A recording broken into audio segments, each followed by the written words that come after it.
দোষীদের দ্রুত শাস্তি চেয়ে দোষীদের দ্রুত চিহ্নিত করা হোক। ইতিমধ্যেই শিক্ষকরা প্রতিবাদ মিছিলে শামিল হয়েছে। মাস্কট স্পিন কন্ট্রোল ল্যাবের পরীক্ষায় এটি প্রমাণিত। কেয়াসেট আলোপেক্স পেন্টা অ্যাক্টিভ নতুন চুল গজাতে সাহায্য করে, চুল পড়া বন্ধ করে। Keya Seth Alopex penta active 10 hair fall প্রবলেমের একমাত্র সলিউশন।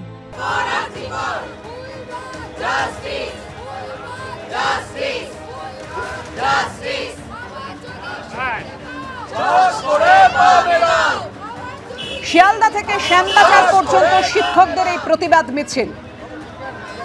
সমাজের সব স্তরের মানুষজন, সব পেশার মানুষজন, তারা প্রত্যেকেই চাইছেন দোষীদের দ্রুত চিহ্নিত করুক সিবিআই এবং বিচার পাক নির্যাতিতা।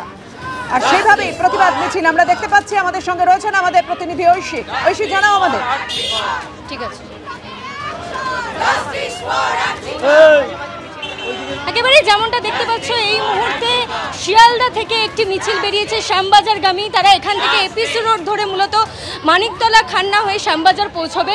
রাজ্যের যত বেসরকারি সরকারি স্কুলের শিক্ষক শিক্ষিকারা রয়েছেন তারা এই মিছিলে পা মিলিয়েছেন এবং তারই সঙ্গে টিচার্স ফর আরজিকর নামে তারা একটি বলা যেতে পারে এক ছাতার তলায় এসেছেন এই সংগঠনের মধ্য দিয়ে। এবং এই টিচার্স ফর আরজিকরের ডাকে বিভিন্ন কলেজের অধ্যাপক এমনকি অধ্যক্ষরা উপস্থিত হয়েছেন।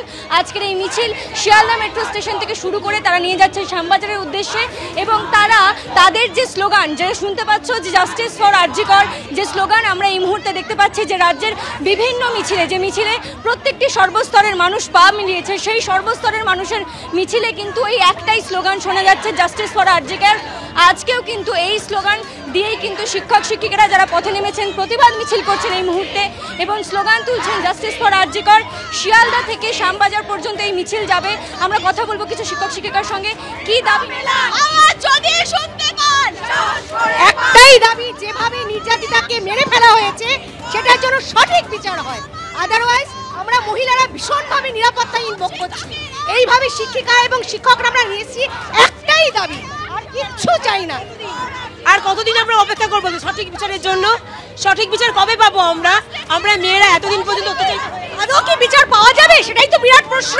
সেটা আমরা ভাবতে পারছি না, মহিলা হয়ে সেটা ভাবতে পারছি না।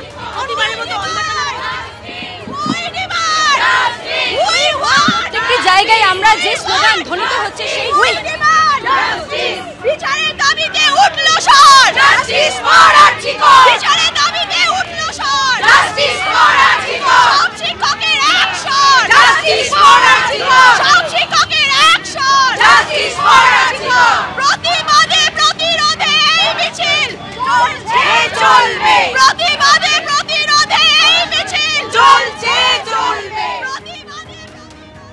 আর এবার খোদ নিরাপত্তারক্ষীদের তাণ্ডবে আতঙ্কিত নর্থ সাবারবান হাসপাতালের ডাক্তার নার্সরা। মুক্ত অবস্থায় ডাক্তারদের দরজায় লাথি তাণ্ডবের অভিযোগ। দুই অতিরিক্ত নিরাপত্তারক্ষীকে ইতিমধ্যে গ্রেফতার করেছে পুলিশ। ধৃত দুই নিরাপত্তারক্ষীর নাম ধর্মেন্দ্র প্রসাদ ও সৌরভ দে। আগেও একাধিকবার এই দুই নিরাপত্তারক্ষীর বিরুদ্ধে অভিযোগ ওঠে, যদিও কোনো পদক্ষেপ করা হয়নি বলে অভিযোগ হাসপাতালের সুপারের।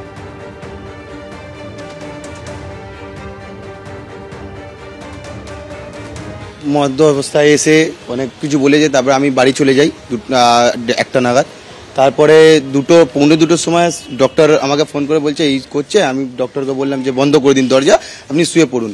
আর ডক্টর বলছে যে দরজায় লাথি ফাতি মারছে, তো বন্ধ করে দিন।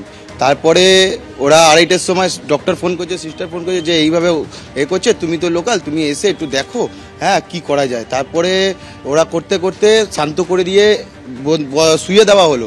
তারপরে পুলিশ এলো, এসে ওদেরকে নিয়ে অ্যারেস্ট করে নিয়ে গেল।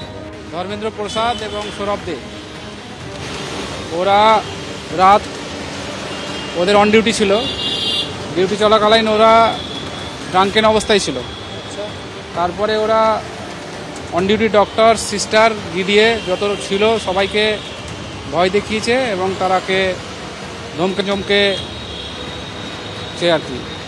তারপরে ডাক্তার দরজায় লাথি মেরে দরজা ভাঙার চেষ্টা করছিল। কাশীপুর থানা জানতে পারে, তারপর ওনাদেরকে তুলে অ্যারেস্ট করেছে। এইভাবে ড্রাঙ্কেন অবস্থায় মাঝে মাঝে ডিউটি করতেন, মাঝে মাঝে এর আগে সুপারকে টেবিল চাপা দিয়ে মেরেছিলেন। কোনো একটা সুপারকে এনারা টেবিল চাপা দিয়েও মেরেছিলেন। তারপরে ডক্টর শেখরেন্দ্রনাথ ভৌমিক